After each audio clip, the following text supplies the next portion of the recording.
আমাদের অনেকের মাথা ব্যথা হয়, শরীর ব্যথা হয়, হাঁটু ব্যথা হয়, কোমর ব্যথা হয়, পিঠ ব্যথা হয়। ব্যথা হয় কিনা?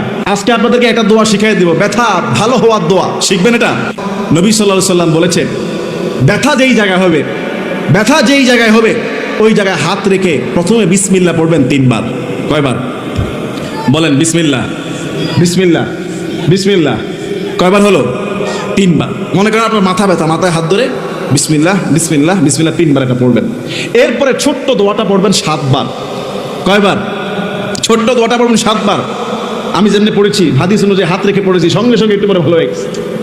দোয়াটা হলো আউযু বিল্লাহি ওয়া কুদরাতিহি মিন শাররি মা আজিদু ওয়া উহাদিরু। দিনের শুরুতে একটি দোয়া 100 বার পড়ুন, আপনার কপাল খুলে যাবে।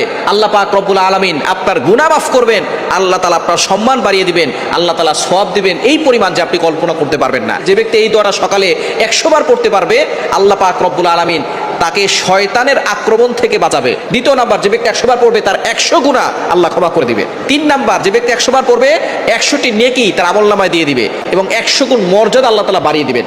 4 নাম্বার, যে ব্যক্তি 100 বার সকালবেলা এটা করবে, আল্লাহ পাক রব্বুল আলামিনের কাছে প্রতিদিন মানুষের আমলনামা কি কি আমল করেছে সেটা নিয়ে যাওয়া হয়। সুতরাং যে ব্যক্তি এটা 100 বার পড়বে তার নাম এই তালিকায় সর্বপ্রথম থাকবে। 5 নম্বর পুরস্কার হচ্ছে আল্লাহর নৈকট্য অর্জন হবে, আল্লাহর সাথে সম্পর্ক বৃদ্ধি হবে। দোয়াটি হচ্ছে, যে ব্যক্তি জুম্মার দিনে এই একটি দোয়া পড়ে নিবে, নবী করিম সাল্লাল্লাহু আলাইহি ওয়াসাল্লাম বলেন, তোমার গুনাহ যদি আকাশ সমান হয়, সাগরের পানির ফোঁটার সমান হয়, আল্লাহ তাআলা সব গুনাহ এমন ভাবে মাফ করে দিবেন যেমনটা মায়ের গর্ভ থেকে জন্ম নেওয়া একটি নিষ্পাপ শিশু যে জীবনে কখনো কোনো গুনাহ করেনি। এখন প্রশ্ন হলো, সেই দোয়াটি কোনটি? আমি আপনাদের বলছি, আল্লাহর ওয়াস্তে এই দোয়াটি পড়ার ব্যবস্থা করে দিন।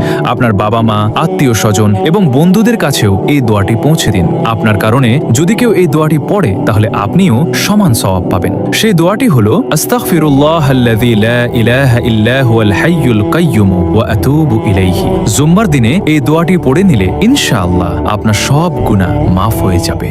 আমার সাথে পড়ুন, বিসমিল্লাহির রহমানির রহিম। আস্তাগফিরুল্লাহ রাব্বি মিন কুল্লি যামবিন ওয়া আতুবু ইলাইহি লা হাওলা ওয়ালা কুওয়াতা ইল্লা বিল্লাহিল আলিয়্যিল আযীম। তাওবা ইয়া আল্লাহ, তাওবা ইয়া আল্লাহ, তাওবা ইয়া আল্লাহ, তাওবা ইয়া রাব্বি, লা ইলাহা ইল্লাল্লাহু মুহাম্মাদুর রাসূলুল্লাহ। আল্লাহর কসম, পিছনের জীবনে সব গুনাহ আল্লাহ মাফ করে দিয়েছে এই তওবার কারণে, সব মাফ করিয়া লাইছে।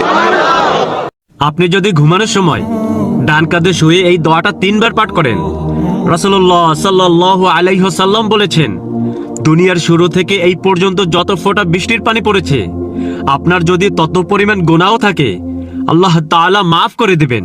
সুবহানাল্লাহ। আমি দোয়াটা বলে দিচ্ছি, তার আগে আপনারা ভিডিওটা শেয়ার করে দেবেন, অসংখ্য মানুষ জানতে পারবে। এর বিনিময়ে আপনি সওয়াব পেতে থাকবেন। দোয়াটি হলো, আস্তাগফিরুল্লাহাল্লাযী লা ইলাহা ইল্লা হুয়াল হাইয়ুল কাইয়্যুম ওয়া আতুবু ইলাইহি লা হাওলা ওয়ালা কুওয়াতা ইল্লা